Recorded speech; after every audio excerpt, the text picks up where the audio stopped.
Your utilities needs are changing. That's why we're building the future. To ensure you have reliable water, wastewater, natural gas, and electric services. These are your investments at work. we are planning to strengthen water storage and how it gets to you. enhance our wastewater system to better serve everyone, expand our natural gas network to power our city, and invest in cleaner electric generation for a brighter tomorrow. Together, we're building the future.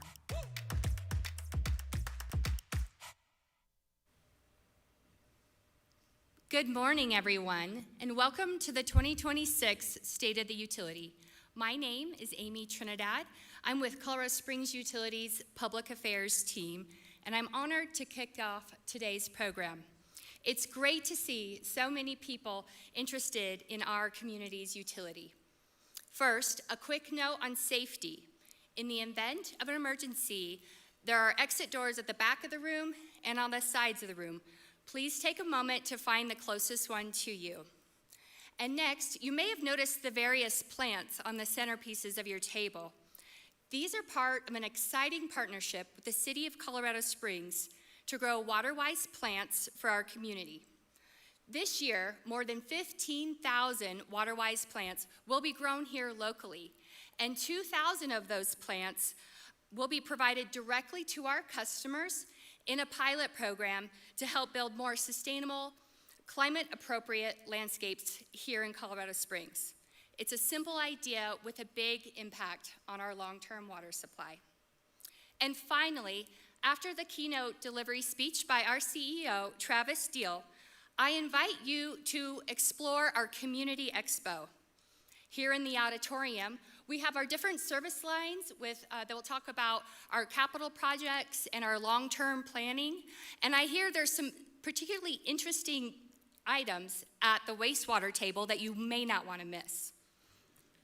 In the lobby, our teams will be sharing information about our customer programs, our wildfire mitigation work, natural gas safety, and how to do business with us. And then on your way out to the parking lot today, please stop by our wastewater inspection van so you can get a firsthand look inside of some of our wastewater pipes. Again, very interesting material there. So now let's begin, and please join me in welcoming our Utilities Board Chair, Dave Donaldson.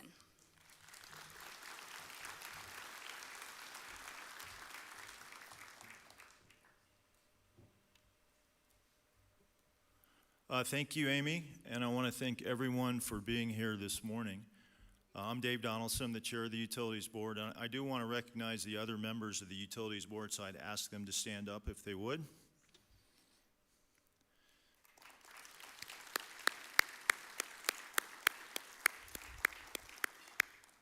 And several others have medical appointments. They're on summer vacation. There's, I think, one up at the Colorado Municipal League, which is in Westminster today. I want to recognize the vice chair, especially Brandy Williams right there. That's where I was. Please go ahead. That's where I was yesterday. One of the speakers happens to be the gentleman who's going to speak today, our CEO, Travis Deal. That's something I'm going to talk about a little bit today. He's sought out as an expert in various fields that have to do with utilities. But I was asked, hey, do you want to come down and introduce Travis? And absolutely, I want to do that. I think this is, most likely the last time I'll have the opportunity. I have tremendous respect for Travis. I want to be here to be the one to introduce him today. I have prepared some very good speaking points, which the staff at Utilities prepared for me. But I want to just speak directly to you about the board and one of the decisions we have recently made. There's a few that have been, there's a lot of citizen interest in a few of our recent decisions. One is the time of day rates. Another is the CEO salary increase. And a third one is the net metering, solar net metering. Those are important issues, and citizens get very interested in it, and rightly so. I was speaking at a citizens group last week, and a woman there asked me, well, how could you give the CEO a pay raise? Why did you guys do that? And I said, we've been trying to get a message out there, and so I asked, well, does anyone in the room know what I'm about to say? And one guy goes, oh, well, I want to answer the question. I didn't know who this gentleman was. And so I said, well, roll the dice here. I'm going to let you answer the question. And I said, if you say something good, I'm going to steal your answer, so go ahead. And this gentleman, his name was Nat, he said, you gave him that increase because he deserves it. And then he went on to say that, hey, I met Travis before he was the CEO, and I talked to him about electricity, and he explained all the different sources of electricity that CSU has and how incredibly complex it is. And he talked about solar and wind and hydro and coal and gas. And he was talking to this group of people, about a tenth the size of the group today. And he really impacted them, and I was kind of watching their faces, and he had an impact. And I'm going to ask you, I'm going to say a little more about that, but I'm going to ask you to kind of be ambassadors in that way, because today you're going to hear Travis speak. And what I'll ask you to do is when you are on Nextdoor, that app, or you're talking to your neighbor, and they say, how could they do that? How could they give this CEO a pay raise? Tell him that. He's worth it. And today, I'm going to say a few more things, and you're going to see Travis speak and kind of guide you through what happens at CSU, and I think you'll come to that agreement. That has a bigger impact than me. Like, they expected me to preach from the book, but to have someone stand up and do that was important. And so again, I'm going to ask that of you. But why did we do that? Why did we increase the salary for the CEO of Colorado Springs Utilities? The reason why is because it was the right thing to do. We have a fiduciary responsibility to utilities and to you, and the right thing to do is to, when we have an excellent CEO, to compensate that CEO at least at the 50th percentile, which is what we did. We brought our CEO to the 50th percentile. Did we pick that number out of the sky? No, we did not. There is a salary survey, which the board is presented with this information annually. And one of the things that is said, and I've answered hundreds of emails on this, is that, well, you did it all in one step. You should have broken it up over time. We've actually done it over 4 years. There had been small increases in 24 and 25, and then of the increase he's going to receive now, half is in 26, half will be in 27. Does anyone know what the largest for-service public utility is in the United States? I see someone pointing right here, and that is correct. It's Colorado Springs Utilities. So I'll say it again. This is the largest for-service utility in the United States. I could ask the board members. They all know this. The budget, $2 billion. The number of employees, 2,000 employees. I have seen Travis and all the other board members have also, how he has worked with local leaders in Colorado Springs, elected officials at the state level, at the county level, at the city level, which is us, at the federal level, to achieve results for us, for you, the ratepayers, the citizens of Colorado Springs. He has a unique skill set. Part of it is his military background, right? Travis is a former Marine. There's another former Marine. And why does that matter here in Colorado Springs? We have 5 military installations here. He has rapport with the commanders at each of those installations. He speaks the lingo. He has credibility when he talks about infrastructure security. And in fact, I have my email, which I send back to people when they send one to me asking, when did my lobotomy occur and when we did this pay raise. And that's part of what I point out is his background. He has sought nationally for presentations, for information about infrastructure security. What threats does our infrastructure here at CSU and nationally, what are the threats that it is experiencing? What should we be looking at? What should we be doing? He's on a very small group of advisors to Department of Energy, Department of War. That's a unique thing. The other thing is just his ability to make relationships with everybody from CEOs of other businesses, companies that provide equipment that CSU purchases, and regular workers. I mean, Travis has a great rapport with the workers at CSU, from the newest employee, right up to the COO. He has tremendous loyalty. The vote on that pay raise was unanimous. In case you haven't noticed, the political beliefs on the board are not unanimous. Like, we're different, liberal, conservative, everything in between. That says something that was unanimous.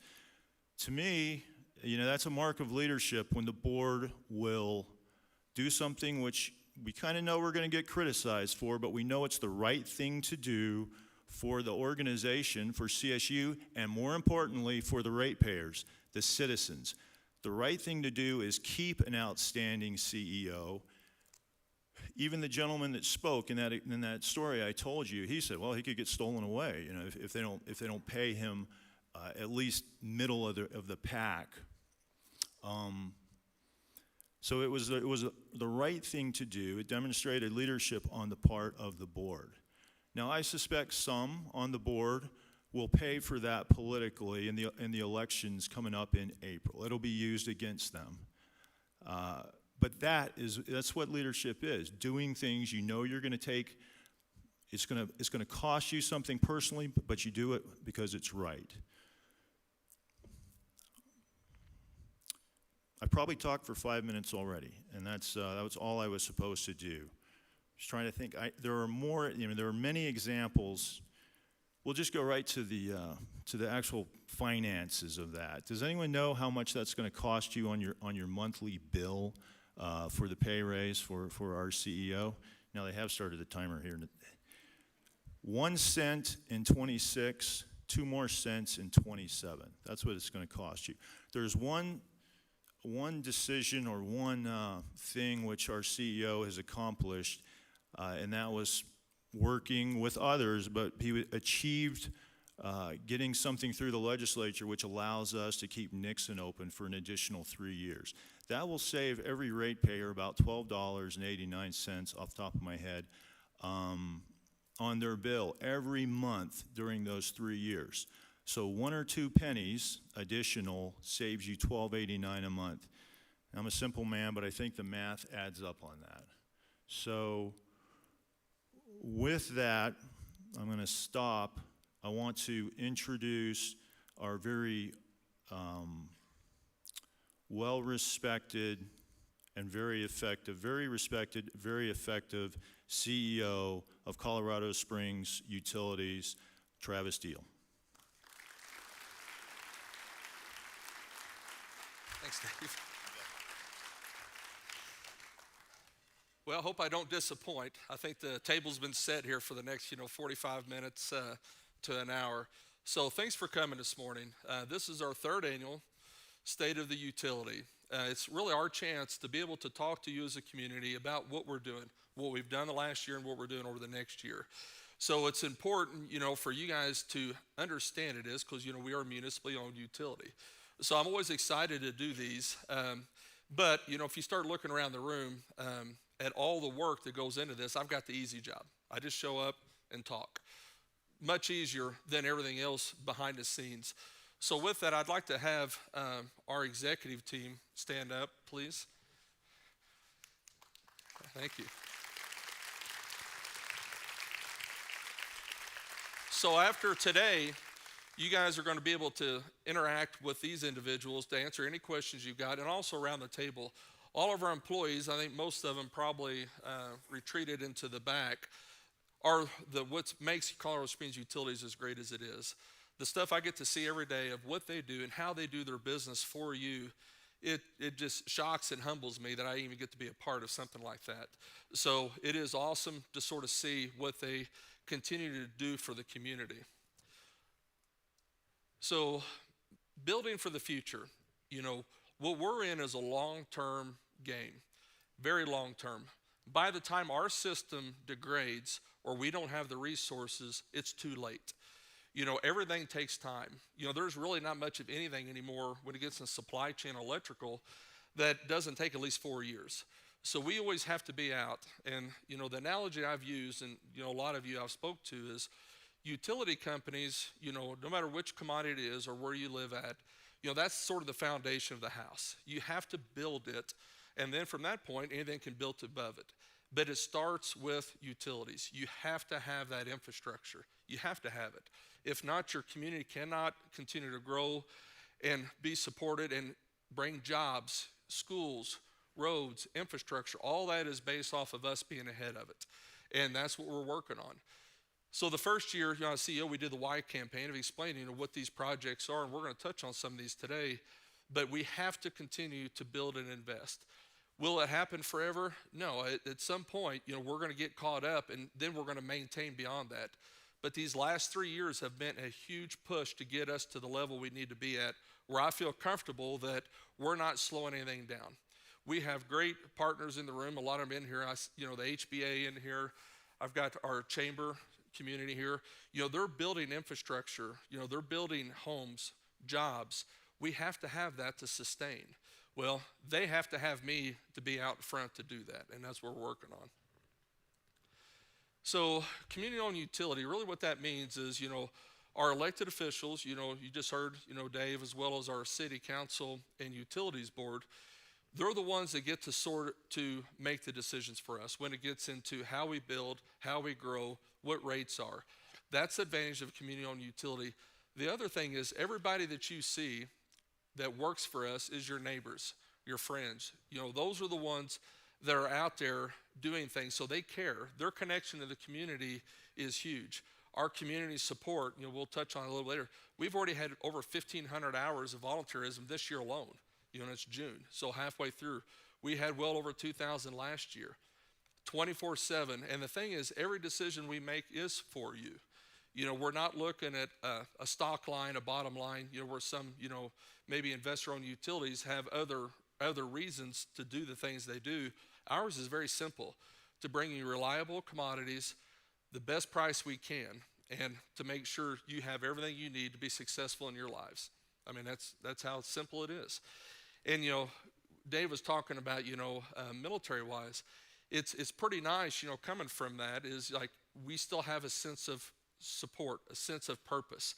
You know, it still feels like you're serving. So we do have a strong veterans community, you know, within Colorado Springs Utilities as well, because we have a huge veterans population here serving our military. You know, it's interesting, you know, as a community-owned utility is how flexible we can be to even support our military partners. You know, and that mission is huge. So it gives us the flexibility to continue to build and move as we need to for the community. So you get to see a video here.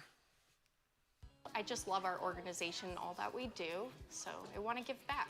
Community ownership goes beyond delivering safe and reliable water, natural gas, wastewater, and electricity. We're also committed to making a real difference in Colorado Springs. Since 1997, our Community Focus Fund has let employees volunteer year-round with local nonprofits. With CFF, there's so many opportunities, just an amazing way to give back, and it's so small. For the people that need it or places that need it, it means the world to them. They're just so thankful to have people who are willing to donate that time. Applications are reviewed monthly by a dedicated steering committee to ensure projects benefit seniors, youth, education, housing, safety, the environment, and more. It's just a great way to give back to the community. We provide volunteer hours to nonprofits, making a tangible impact in our service area. We are helping families who come here find resources to restart. Our people give not just time, but specialized talent to strengthen the community where we live and work. Working for utilities, they set time aside for us to give back while we're at work. We also bring trusted education into classrooms and community events. Colorado Springs Utilities staff is out in the community more than our customers realize. I'm on the community relations team. We focus on raising money for utility assistance, organizing volunteer efforts, and educating our customers. Never touch any electrical lines. I get to teach students about safety and the science behind our 4 services. My team offers tours to the public so children and adults can reach us face to face. Applause for being awesome. The reason why I'm so passionate about my job is because it allows me to have a positive impact on the community that we all call home. We're also present at community events, offering hydration trailers, temporary electric power, and solar charging stations, so celebrations stay safe, water stays flowing, and power stays on. At Colorado Springs Utilities, we're more than a utility. We're your partners in building a safer, stronger, healthier community. Utilities in the community. It's how we're all connected. Yeah, it's cool going to some of the events. Now, we have the lime green shirts. I don't know about the color, but we do stand out. So if you're at any community events, and if you ever want to join us, let us know. I'm sure the team will have extras. So, supporting a strong economy, we sort of talked about, jobs. So, everybody wants to live in the state of Colorado. I think that's the thing. I mean, we have the beauty, we have the culture, we have the atmosphere that people want to move here and reside here. Well, we have to have jobs to be able to do that. We have to make sure that we're doing the things we can to stay competitive, but growing that foundation for businesses to locate here. We want our kids to stay here. We want everybody to see a path forward through a great education system, through a supporting after high school, college system, and into the labor market. We don't want to see our young people transition away from here, but we got to have jobs to be able to do that. And we have to have the utilities and be competitive to make sure we're attracting those. So when it gets into protecting, customers, large loads is going to continue to be a conversation. You've seen a lot of the conversations around data centers. I'm sure looking around, everybody's got their phone sitting on the table. We all use data differently, and it's continuing to grow. Whether it's through AI, through all these different things, technology is really what's driving it. So we knew that was going to happen. So one of the things I wanted to make sure to do is have a process to be able to look at those when it makes sense, but to have a plan to adopt those where it isn't putting pressure back on the customers. So last year, our utility board ended up approving a large load tariff. So what this does is allows us to bring on a data center, bring on any hyperscaler above 10 megawatts that protects our customers because they carry what that cost is. Because when you get into technology, our system is around 1,028 megawatts roughly. We've had requests of data centers, 500, 600 megawatts. Obviously, that's a lot. So we want to make sure that when those are being looked at, because we do have an obligation to serve, we want to make sure if a business sits here, we can serve those. But we got to do it in a way that we don't have stranded assets and we don't have anything that can actually come back, to what our customer base is in case something was to happen. So those are the things that, we try to put in place to allow for our community to look at things, to consider if it's what's best. Those decisions are made, then we support those where we can. So those types of things are going to continue to come up and continue to grow in the community. And it's another one, it's a hot topic right now, it truly is. And I do think there's a lot of it that is just misunderstood, whether it's, down to the water usage or the impact. So we got to make sure that we continue to educate the community through different forums, and this being one of them. We're able to do those. We'll talk a little bit more on the market later, but these are the things that we do to try to continue to hopefully protect our customers. The other thing too, another hot topic is energy-wise. When it gets into behavioral changes, that we ask customers to do, that's not fun. But what that does is has our customers, basically, if you can shift, 80% of the time you're actually paying cheaper, the 20% of the time, but not everybody can, so we have options, for a flat rate. But the way the electric grid works is in the summertime, whatever our new peak is, a lot of you like to set records, especially your business owners. You want to have records. We don't. So every time we set a new record on electric usage, that means we have to adjust what our long-term plan is. So right now we have to be at 18%, above our peak in the summer, and the winter peak is over 40%. So if we keep setting new peaks and don't change our behavior, the cost is huge. So if we can incentivize people to change behavior, use less during those times, that helps. We don't have, the base load that we used to have, as things continue to change and plants come offline. That's happening across, the United States right now. So I know it's a lot, but you're going to hear us talk a little bit about water later. We have the community that actually is very conscious about their usage. They've shown on with water, and we're hoping, with that, with more communication and understanding, electric will be the same. So, keeping rates, competitive is big. Water is the one that is hard for us, and we've talked a little bit. We don't sit on those water tributaries. Our water infrastructure is huge and very elaborate. That one there, we're usually, not going to be able to compete, with Denver, and the Auroras. You're going to see some of those, even Pueblo. Those tributary communities are definitely a little bit cheaper there. Everything else, we're staying up and meeting. A lot of your electric usage, you're starting to see now that is plants staying online. These different things, people are starting to run into pinch points. They truly are. And electric is increasing cost, tenfold. The electrical equipment that we're having to buy now, because, as data centers comes online across, the energy transition, all that puts pressure on supply chain and labor. So it's definitely driving up costs through there. But I know we have a good plan and a good positive outlook for the future, and we'll touch on some of that later. But we want to make sure, we're staying competitive on our rates.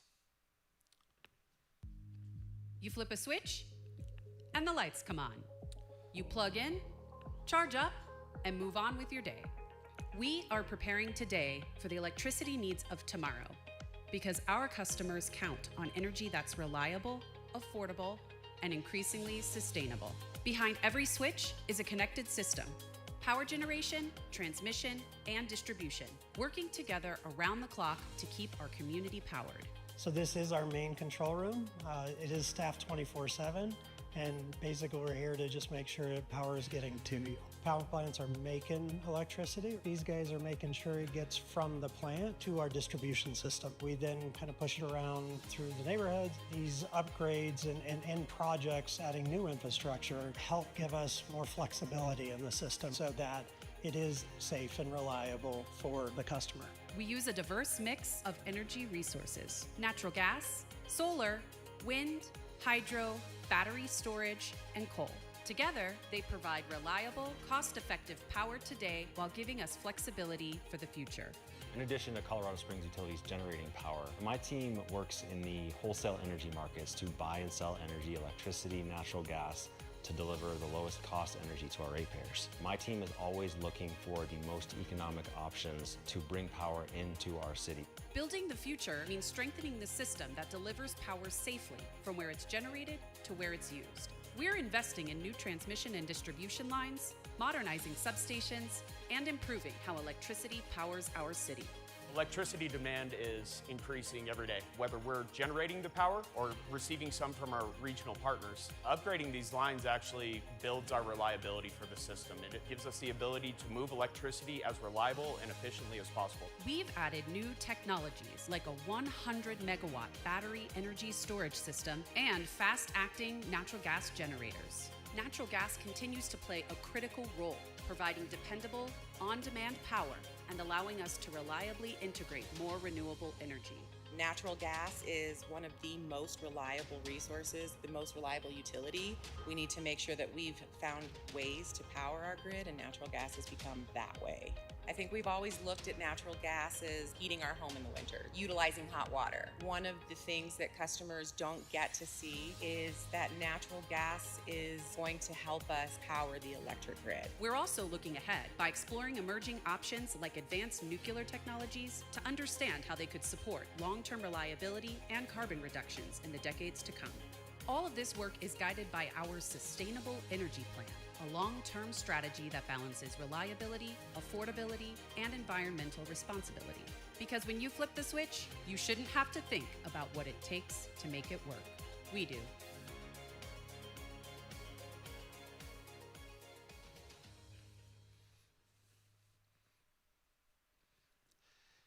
So, a lot going on in the electric world. We're probably going to spend a little more time on that, but we'll be touching on all the commodities.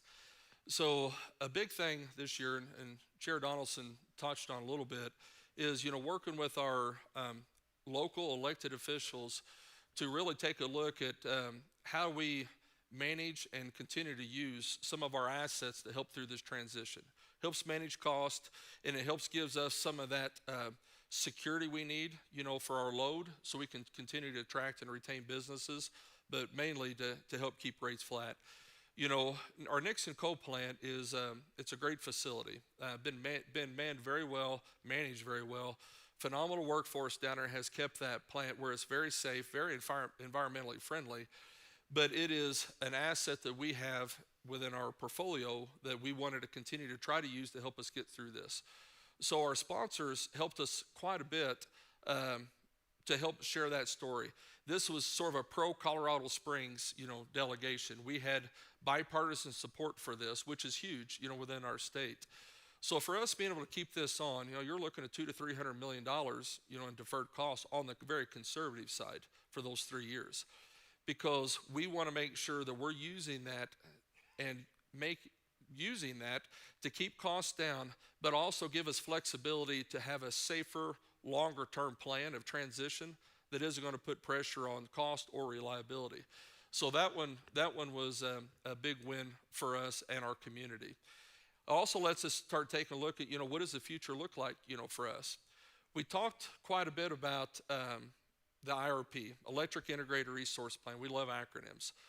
We just went through that recently, and our team come up with a plan. Our utility board supports it, and you're going to look at a transition plan that is going to have nuclear as a big option for us, huge option. When you start taking a look at nuclear as far as investments goes, everything you do should be longevity, maintain reliability, and give you a sense of what that cost platform looks like for many years. It's base load power. So I do think nuclear is a great resource, bipartisan supported, clean energy, which is huge in our state, with some of the goals that we have. It's something we have to look at. So we are looking at this and moving very quickly on it at our Nixon site down there where Clear Springs Ranch is where these facilities would be looked at. Still got a lot of legwork to do. Got to evaluate technology, evaluate costs. We got to figure out a finance plan with that.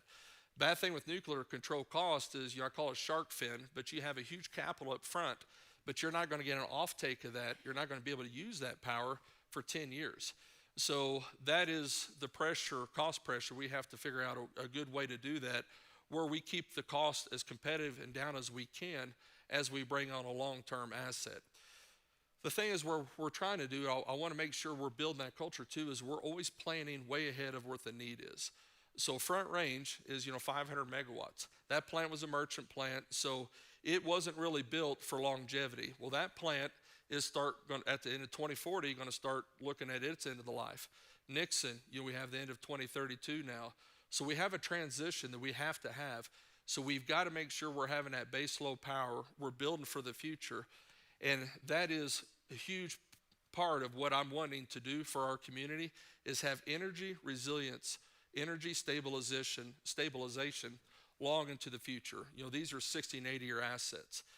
And I talked a little bit about, where I feel my obligation is in Colorado Springs is we talked about the water system. We actually had some cool stuff brought to us today, from in the 1960s, whenever, Homestake. The community leaders ahead of us knew that this community needed to be big, needed to be great. We needed to have the resources, and they invested in a water system that wasn't cheap back then. And they made sure, we had the reservoirs, we had the delivery system, and they invested for us today, 100 years ago. We're doing that today.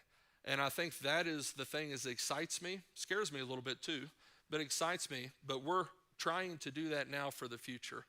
And I do think you're going to see us sort of at the head of this moving forward, especially in the state.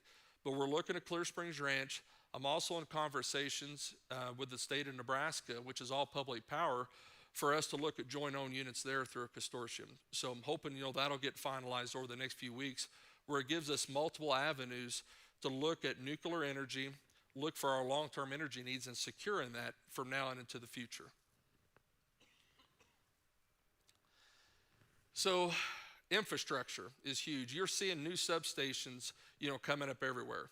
So we talked about our battery project, which is out, right at the edge of Falcon, the town of Falcon, just on the west edge of it. We're putting things in place now to make sure we can move and transport energy in and out. we have to have substations. Substations, I tell everybody, it's like your breaker box at your house. You want to add a hot tub, you know, you're going to have to upgrade your system. Same way for us. We have to continue to stay ahead of that. A lot of our substation equipment, a lot of these transformers are 60 years old. So we have to start staying ahead of that. And you know, a lot of those are going to be 2 to 4 million a pop. You know, so those aren't cheap assets. And when it gets into electric and the way we move electric energy, it has changed so much. Used to, I could sit, you know, anywhere downtown on a high vantage point and really see our entire system. Now it's not that way anymore. We have to bring power in and out and ensure that we have the ability to deliver differently, because as we have to start taking a look at, you know, what our energy transition is on renewables, the cheapest wind is in Wyoming. You know, the cheapest sun is south. So all of these contracts are better for us, but you got to have transmission to get there. So you're going to see us invest in huge in our electric infrastructure. Our power, so we did end up having to, we do have a power plant. It was, I said, just like the artist Prince, it was formerly known as, you know, Horizon, now is known as Williams Creek, same power plant. But we ran 2 locations at the same time. So we had a location, we were looking at the airport, but due to some concerns around the plume, you know, we weren't able to move forward with that plan. So we had a backup site that we was really running at the same time. So our environmental studies, we ran those at the same time, so we're able to move that down there pretty easy, really. So that is going to be a big thing for us. That's 400 megawatts. We're out right now for 350 megawatts of additional renewable energy. We're still looking at the prices on that, making sure that's coming in. And natural gas supply.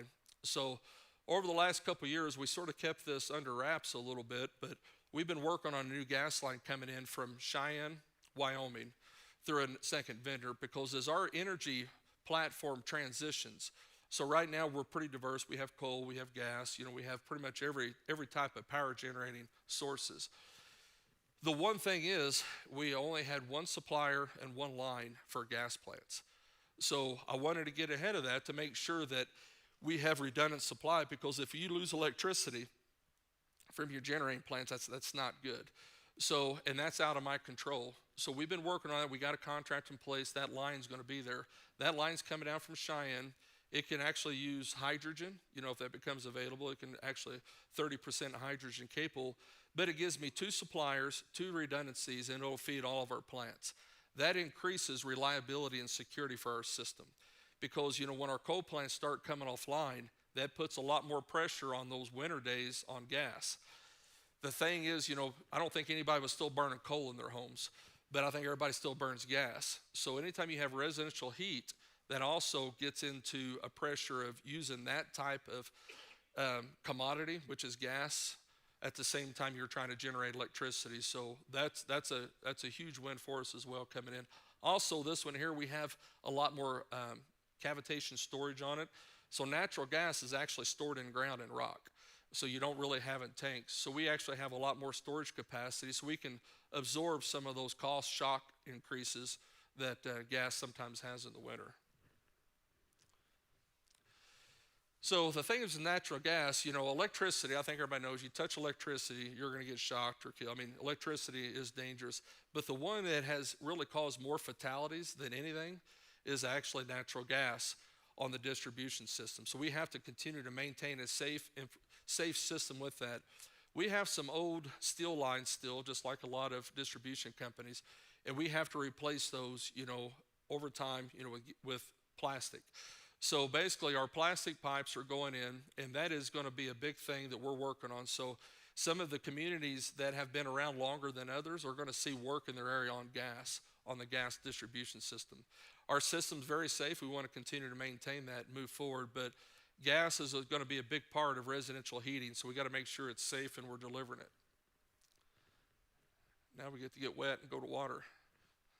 What do you think of our water in general?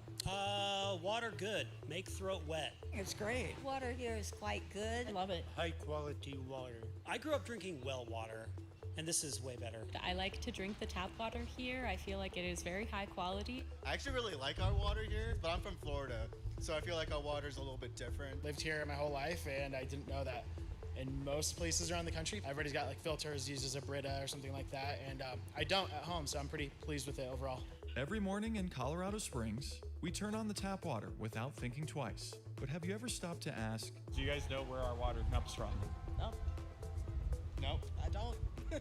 A catch basin on the side of Pikes Peak. That's the only one I'm aware of. Colorado River. Variety of like reservoirs, and I believe the Arkansas is the source. Most of it is snowmelt runoff. The mountains goes to reservoirs and then to us. Something like that.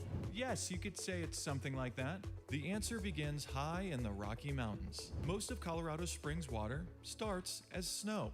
When spring comes, that snow melts and begins a journey through mountain watersheds. Watersheds are natural systems where rain and snowmelt flow downhill, feeding rivers and reservoirs. Colorado is divided into 7 river basins. The headwaters of these rivers begin as snowmelt along the Continental Divide. That flows down the mountains, gathering into large rivers that leave the state. We source water for our customers from 3 of these river basins: the Arkansas, the Colorado, and the South Platte. Along the way, it's stored in one of our many reservoirs to ensure we have water supply now and in the future. Colorado Springs Utilities has always been forward-thinking when it comes to our water resources. We really have to focus in on the holistic picture of our water from the top of the watershed all the way down to the Arkansas River. I am part of our water resources management team. We are in charge of moving our water through the system. So in years like this, when we're in drought and we have low snowpack, we can still maintain 3 years of storage, which gives our customers reliability. Due to our infrastructure and our water management practices, we can deliver this water to you that is not only safe and reliable, it's of a good value too. Building the future means that our water storage system will grow to meet the needs of our community. One of those investments, the Montgomery Reservoir in Park County. In the coming years, we plan to expand this reservoir by increasing the height of the dam so it can hold more water during years of high snowpack and runoff, allowing us to capture every drop. Before water reaches your home, it flows through one of our state-of-the-art treatment plants. There, it goes through several carefully monitored steps to remove impurities and ensure it meets regulatory standards. The result? It's delicious. Quality of water is really important because I run a pool. Health and safety is our #1 priority. When you walk in here at Pikes Peak Athletics, you don't really get that pool smell. Well, smelling like a pool is chemicals. This is where we filter the water for the pools. Having really clean water coming into our filtration system, we don't have to filter it as much, and we don't have to use as many chemicals. Even when it doesn't snow as much or it doesn't rain as much, we really are lucky to be able to say we have enough water to run our business. This is the best water that I have had. Listen to conservation efforts. Get out and go see the places where your water comes from yourself because they're important to protect. We'd rather people swim in her pools than our reservoirs, by the way, too. Just another little tidbit there. So we talked earlier about, conservation and how great a community we got that are thoughtful, making sure we're protecting our resources. This is really a good graph with that. So, the red line is really what our population growth is. That squiggly line is really what our water usage is. So if you take a look at that, over time, we've gotten more efficient with everything. Our equipment, our community, landscaping, you see these great things. And we have such a phenomenal team up at the Mesa Center that really teaches conservation differently. I was just telling somebody, there's a lot of community that's really taken out all of their landscaping. And it's a lot of gravel, a lot of rock, a lot of different things. There's ways to do both, and I think our community is showing that. We work with our building community, we work with our development plans, and we work with all those industries that are selling, whether it's flowers, trees, shrubs, grass. But if you take a look at this, I think this is a success story for the West because the Colorado River still continues to be a hot topic. The majority of our water, between our reuse water and everything, really about 70% comes out of the Colorado. So that Montgomery Reservoir picture that you've seen there is a huge, huge asset of ours.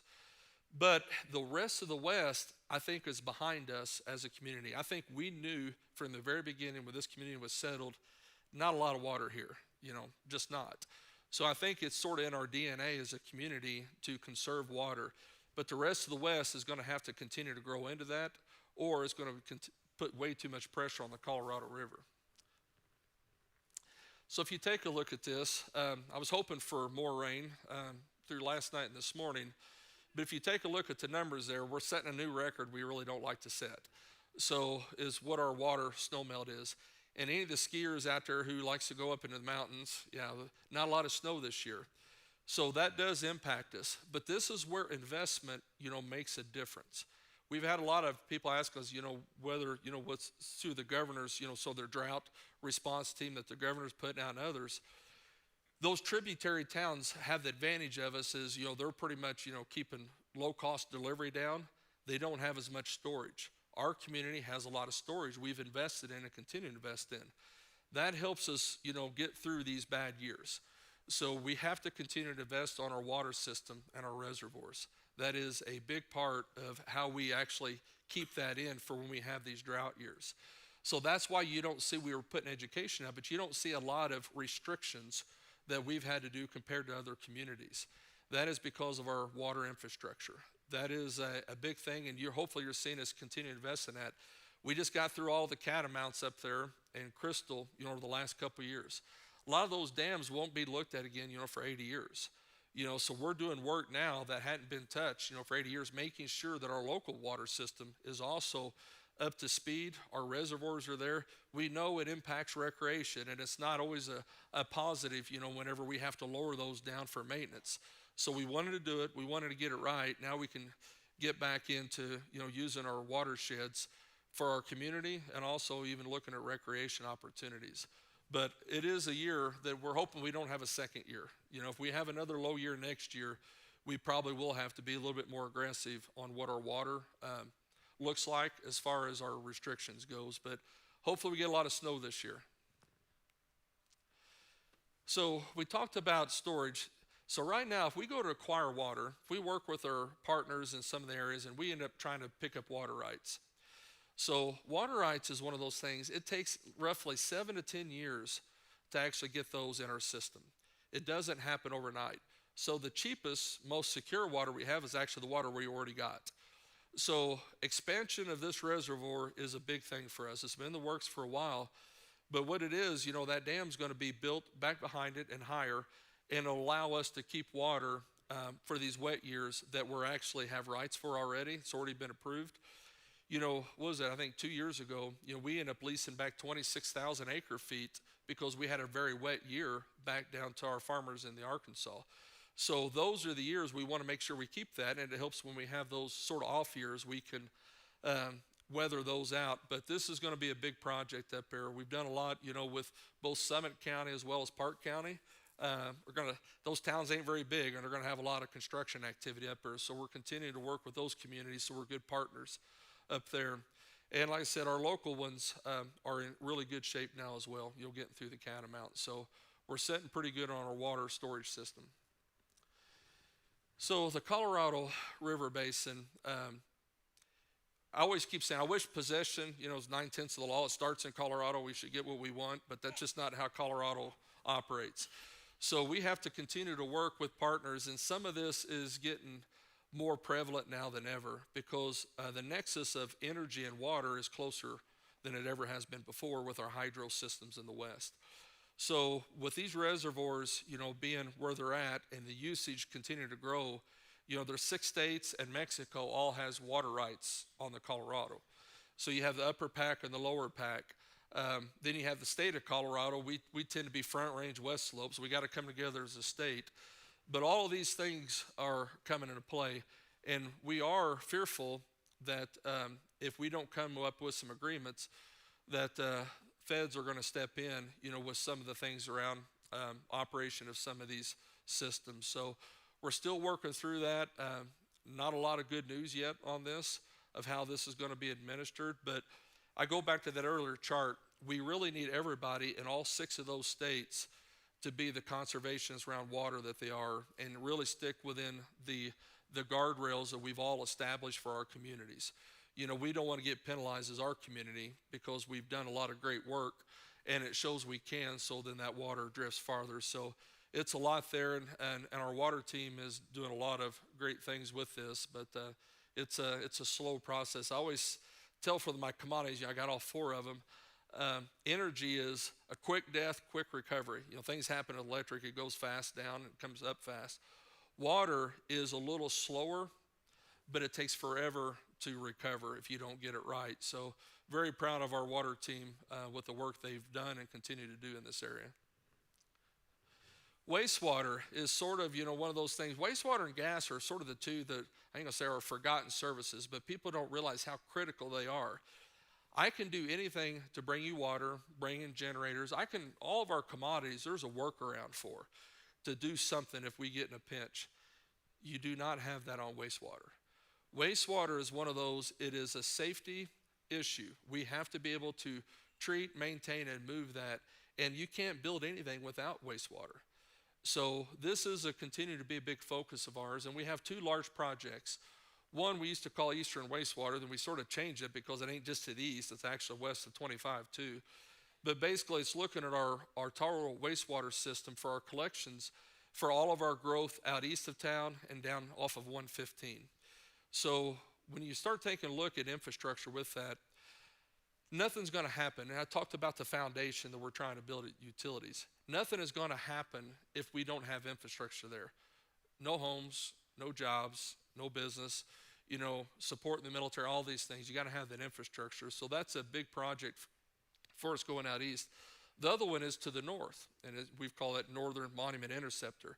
But as you can tell, you know, anytime you go basically north in Colorado Springs, it has grown and developed huge. Well, that capacity is also needs to be addressed. We have those two big things, so we're doing a lot of investment around our wastewater system so we can utilize our great recovery. Our employees that operate these recovery facilities, it's amazing, you know, what they're able to do, you know, with that product that's coming in, how they treat that and how we deliver that so safely back into Fountain Creek.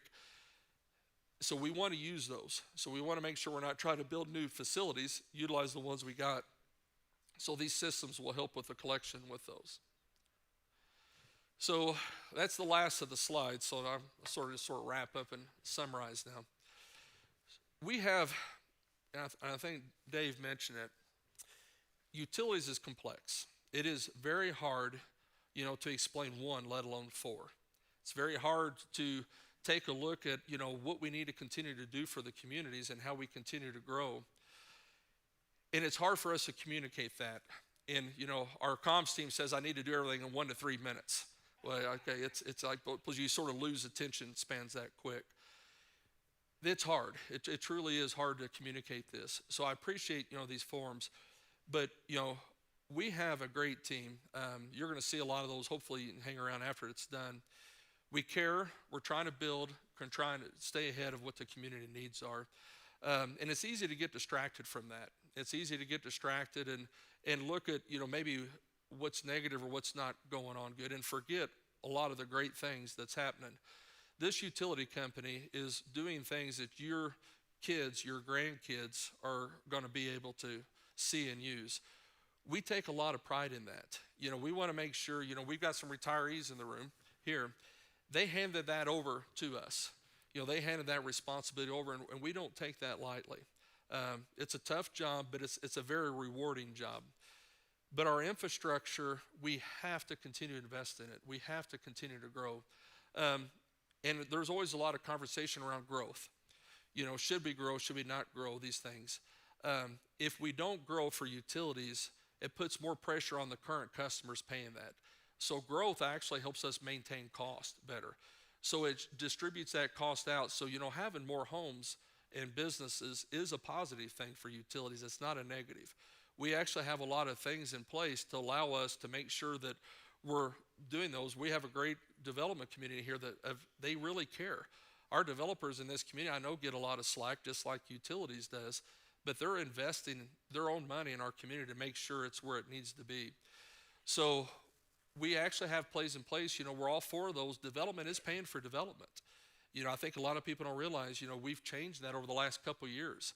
So development isn't bad, and once their development community invests in that, or our business community does, you know, they're paying for the infrastructure, but when those customers come online with rates, that lowers your bills. That spreads out the cost. So I know it's one of those things that gets to be a hot topic, you know, whether it's traffic, noise. I mean, all this stuff has to be looked at, through our planning department.